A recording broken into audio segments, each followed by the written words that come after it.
people hear about the outstanding or the staggering deficit that the system has, parents naturally will think of, all right, next year, what schools are going to be closing, what services or things will be missing. What can you tell them about possible teacher cuts or building closures? Well, I can tell them what our priorities are, and our priorities are not focusing on closing schools for cutting budgets. That's not what we're talking about. When we talk about any changes to the schools that we have now, they are configured in the long-term scheme of what DPS is going to look like going forward.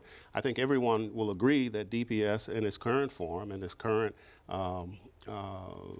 configuration it will not be sustainable long term. So I can tell them that we're going to be looking at all of those things and how they impact each other.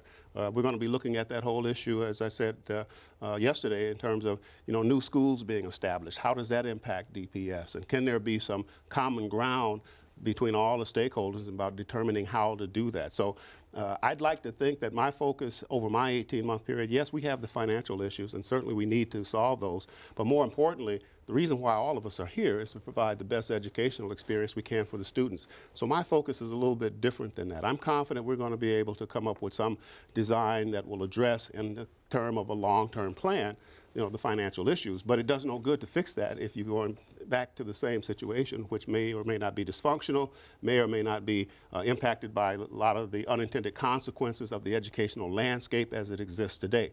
We've got to get on some common ground and talk about those things that collectively will allow us to provide the best educational experience for all of the students in the city of Detroit.